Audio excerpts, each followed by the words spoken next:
نحمدہ ونصلی علی رسول الکریم بسم اللہ الرحمن الرحیم۔ اسلام کی جیت کا حکمت بھرا واقعہ۔ یہ جاننے کے لیے کہ اسلام کی جیت کس حالات میں اور کن حالات میں ہوئی اور کیسی ہوئی اور کیوں ہوئی، اس ویڈیو کو آخر تک دیکھیے اور اس کو لائک اور سبسکرائب کیجیے۔ ہندوستان میں کاندھا ایک جگہ کا نام ہے۔ یہ انگریزوں کے دور کا ایک واقعہ ہے۔ کاندھا میں ایک مرتبہ ایک زمین کا ٹکڑا تھا، اس پر جگلا چڑھ پڑا۔ مسلمان کہتے تھے کہ یہ ہمارا ہے، ہندو کہتے تھے کہ یہ ہمارا ہے۔ چنانچہ یہ مقدمہ بن گیا۔ انگریز کی عدالت میں یہ مقدمہ جا پہنچا۔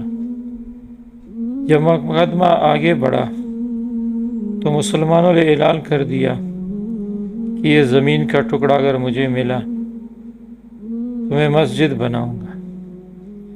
ہندوؤں نے جب یہ سنا تو انہوں نے ضد میں کہہ دیا کہ یہ ٹکڑا اگر ہمیں ملا ہم اس پر مندر بنائیں گے۔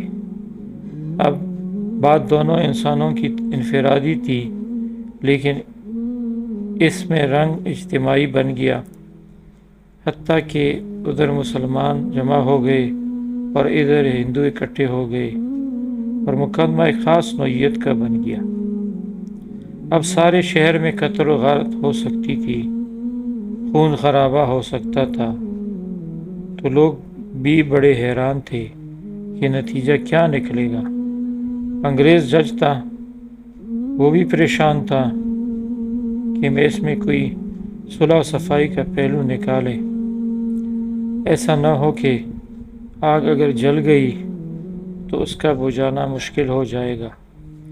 جج نے مقدمہ سننے کے بجائے ایک تجویز پیش کی کہ کیا کوئی ایسی صورت ہے کہ آپ لوگ آپس میں بات چیت کے ذریعے مسئلے کا حل نکال لیں۔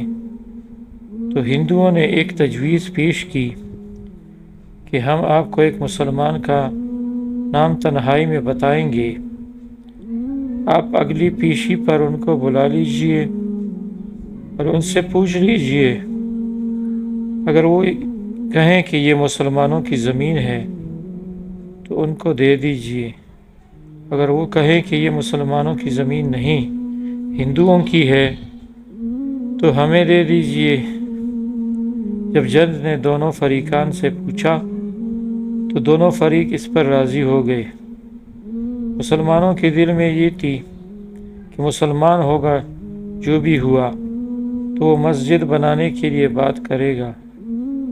چنانچہ انگریز نے فیصلہ دے دیا اور مہینہ یا چند دنوں کی تاریخ دے دی کہ بھئی اس دن آنا اور میں اس بزرگ کو بھی بلواؤں گا۔ اب جب مسلمان باہر نکلے تو بڑی خوشیاں منا رہے تھے، سب کو ڈرا رہے تھے، نعرے لگا رہے تھے۔ مسلمانوں نے پوچھا اپنے لوگوں سے کہ تم نے کیا کہا؟ انہوں نے کہا کہ ہم نے ایک مسلمان عالم کو حاکم بنا لیا ہے، اگر وہ اگلی پیشی پر جو کہے گا اسی پر فیصلہ ہوگا۔ اب ہندوؤں کے دل مرجھائے گئے اور مسلمان خوشیوں سے پھولے نہیں سماتے تھے، لیکن انتظار میں تھے کہ اگلی پیشی میں کیا ہوتا ہے۔ چنانچہ ہندوؤں نے مفتی الہی بخش کاندیلوی رحمۃ اللہ علیہ کا نام بتایا کہ جو شاہ عبدالعزیز رحمۃ اللہ علیہ کے شاگردوں میں سے تھی، اور اللہ نے ان کو سچی زندگی عطا فرمائی تھی۔ مسلمانوں نے دیکھا کہ مفتی صاحب تشریف لائے ہیں تو وہ سوچنے لگے کہ مفتی صاحب تو مسجد کی ضرور بات کریں گے۔ چنانچہ جب انگریز نے پوچھا کہ بتائیے مفتی صاحب یہ زمین کا ٹکڑا کس کی ملکیت ہے، ان کو چونکہ حقیقت حال کا پتہ تھا، انہوں نے جواب دیا کہ یہ زمین کا ٹکڑا تو ہندوؤں کا ہے۔ اب جب انہوں نے کہا کہ یہ ہندوؤں کا ہے تو انگریز نے اگلی بات پوچھی کہ کیا اب ہندو لوگ اس کے اوپر مندر تعمیر کر سکتے ہیں؟ مفتی صاحب نے فرمایا جب ملکیت ان کی ہے تو وہ جو چاہے کرے، چاہے گھر بنائے یا مندر بنائے، یہ ان کا اختیار ہے۔ چنانچہ فیصلہ دے دیا گیا کہ یہ زمین ہندوؤں کی ہے، مگر انگریز نے فیصلے میں ایک عجیب بات لکھی۔ فیصلہ کرنے کے بعد آج اس مقدمے میں مسلمان ہار گئے مگر اسلام جیت گیا۔ جب انگریز نے یہ بات کہی تو اس وقت ہندوؤں نے کہا کہ آپ نے تو فیصلہ دے دیا، ہماری بات بھی سن لیجئے کہ ہم اسی وقت کلمہ پڑھ کر مسلمان ہوتے ہیں اور آج یہ اعلان کرتے ہیں کہ اب ہم اپنے ہاتھوں سے یہاں مسجد بنائیں گے۔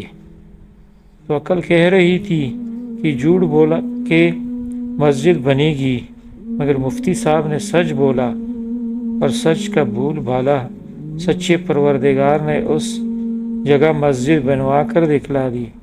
تو کئی مرتبہ نظر آتا ہے کہ جھوٹ بولنا آسان راستہ ہے، جھوٹ بولنا آسان راستہ نہیں ہے، یہ کانٹوں بھرا راستہ ہوا کرتا ہے۔ جھوٹ سے اللہ تعالیٰ نفرت کرتے ہیں، انسان نفرت کرتے ہیں۔ یہ انسان اعتماد کو بیٹھتا ہے، ایک جھوٹ کو بولنے کے لیے کئی جھوٹ بولنے پڑتے ہیں، لہٰذا جھوٹی زندگی گزارنے کے بجائے سچی زندگی کو آپ اختیار کیجیے، اس پر پروردگار آپ کی مدد فرمائے گا۔